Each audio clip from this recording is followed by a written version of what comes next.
Two games that are going to be compared a lot when they come out, and that's Grand Theft Auto 6 and Mafia The Old Country. And for good reason, they should be. They're both massive AAA titles from established franchises that have been successful over the years. They're coming from the same publisher, Take-Two Interactive. They could be releasing only months apart from each other, with Mafia set to release in summer 2025, and GTA 6 still set for fall 2025. The worlds they're set in, the stories they're trying to tell are often very similar, with crazy action, adventure, crime, thriller, use of weapons and vehicles. And so in today's video, we're going to be comparing them because we've actually heard directly from the creators of Mafia The Old Country talking about how they don't want to be compared to Grand Theft Auto 6. So we'll be diving into all of that in this video today and a whole lot more. So this interview actually comes from the website IGN. Don't compare Mafia The Old Country to GTA 6. Developer says they're not as similar as you'd think. That article came out a couple of days ago, again on IGN, going on to say it seems remarkable that Mafia The Old Country and Grand Theft Auto 6 may end up releasing within a few months of each other. More remarkable still that they're both owned by the same parent company. Both games are about crime, murder, and getting up to no good, while one is set in the 1900s Sicily and the other a fictional representation of Miami. You'd be forgiven for thinking the developers of Mafia The Old Country would prefer a bit more breathing room from a behemoth that is GTA 6. But in an interview with IGN ahead of Mafia The Old Country's trailer reveal at the Game Awards 2024, game director Alex Cox and Hangar 13 president Nick Baines dismissed those concerns and even distanced their game from comparisons to GTA 6.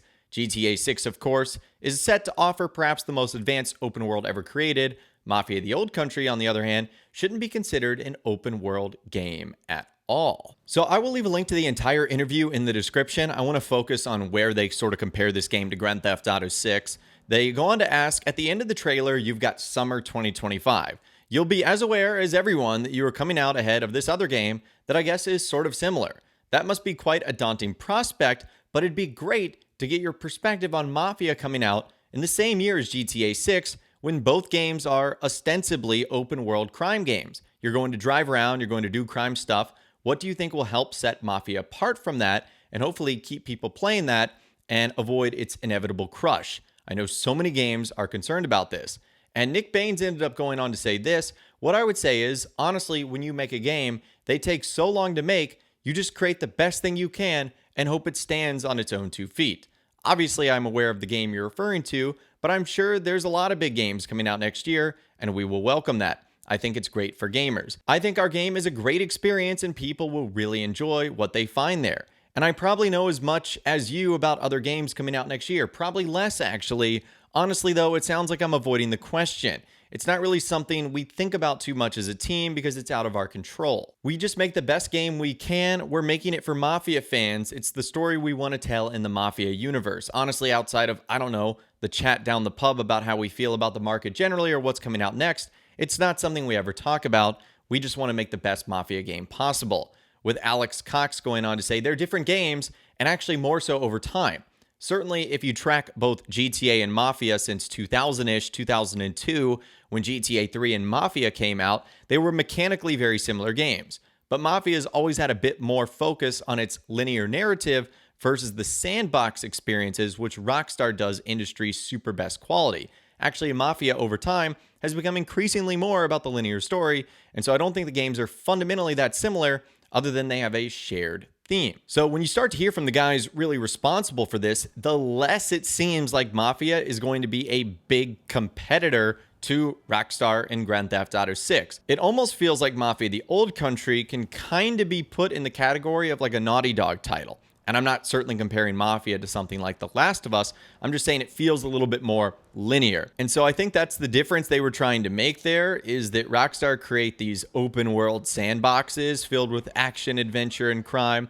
And they're focused on a linear story with action, adventure, and crime. So obviously something more campaign-based, which there's nothing wrong with that at all. It's just going to be a little bit different than the experience we would have in GTA 6. And they even double down on that some more, IGN going on to say, you wouldn't describe it as an open world game then. Alex Cox saying no, not to use that in the strictest sense. with Nick Baines going on to say, "The way I describe it is you're not going to be playing Mafia The Old Country and going off and doing endless side quests and doing activities in the world.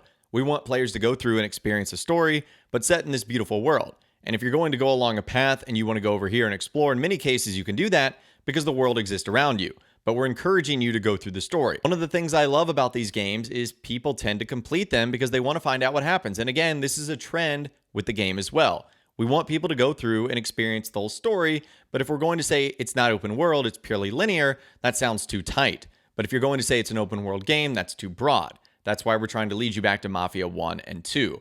Open world is a very loaded term, and it's a conversation we've had many times in terms of, should we use this word or not? And the answer is kind of yes and no. And so I think in a sense, they sort of described the Rockstar Games type of world where you can literally just get going and then get lost finding random spaceship parts, or in Red Dead Redemption 2, trying to find a 3-star animal pelt so that you can trade it in or create this certain item. And then the next thing you know, 2 hours later have gone by and all you've done is hunt animals or collect a couple spaceship parts. That doesn't certainly sound like what it's going to be like in Mafia The Old Country. You're not going to be like stuck on a set of rails, but you're certainly not going to just go off and explore and do random stuff. They want you to complete the story. Whereas Rockstar, yes, there's a story there, but there's so much other stuff to do. And that's what makes the world incredible. Now, it's still going to be very similar to Grand Theft Auto 6, and in this next question, you'll find out why. IGN says, "I'll try to imagine what it is. I just think that because there's a bit in the trailer where there's driving, and I think that automatically it makes me think it's an open world game where you can drive around a big map." And Nick says, "And you can." Alex saying, "You can traverse the world in a car, on foot, or on horseback. It's just a rural environment. As with Mafia 1 and 2, it's a linear story. You can travel around the map. Some of the missions are set in the world in an open environment, and there's a continuous map. There's a world to explore, but as with Mafia 1 and 2, the focus is very firmly on the story." IGN saying, "Okay, I'm starting to understand it a little bit more, and you can travel by horseback as well." Alex saying, "Yes, that's part of the evocation of the era, really." And he goes on to say, "Rekindling memories of another Rockstar game they're famous for. So you've got both in there now, which is going to be quite fun. Hopefully your horse is easier to use, because I always struggled with the one that's in Red Dead Redemption 2. In terms of the scope of the map, what sort of size are we talking about? Is it all of Sicily?" With Nick saying, "We'll reveal more next year. Sorry." IGN, no, that's fair enough. This is the kind of thing I wish Rockstar did. They didn't do any of this when they really revealed Grand Theft Auto 6, but it's going to be similar. You've still got cars, horses, and you can travel on foot. There's going to be a big world. And again, you can see that they're drawing more comparisons there to Red Dead Redemption 2 because of the fact that you'll be on horseback, which of course was a big part of that story. So overall, giving you my final thoughts here, it doesn't really seem fair to compare these games. Yes, they have similar themes and similar, things that you can do, like ride on cars and explore a world. But at the end of the day, it really feels like Mafia is a game where you're just going to complete the story and you're going to have a great experience. And then you can move on to something like Grand Theft Auto 6, which is going to have almost an endless possibility of things to do in the world of Vice City and Leonida. So the fact that it's coming out in the summer and then GTA 6 isn't coming out till fall 2025 doesn't really seem like a big deal. Mafia seems like a game you might be able to knock pretty much everything out in a couple of weeks, if not a month or so, and then would still give you plenty of time to move on to Grand Theft Auto 6. So let me know what you guys think in those comments down below. Do you think Mafia is going to be a direct competitor to Grand Theft Auto 6 for all the reasons we talked about? Are they not going to be talked about at all? Let me know anything in those comments down below. I'd love to hear from you guys down there. If you guys did go and enjoy this video, though, a like rating would, of course, be awesome. And be sure to subscribe to my YouTube channel if you are new. You want to stay up to date on all the Rockstar Games videos that I'll be doing here on my channel. And be sure to ring that notification bell as well. Sometimes YouTube just doesn't work, and if you ring that bell, you'll always be guaranteed to be notified when new videos arrive. But of course, as always, guys, thank you all so much for watching. Take care, and I'll see you guys in the next video.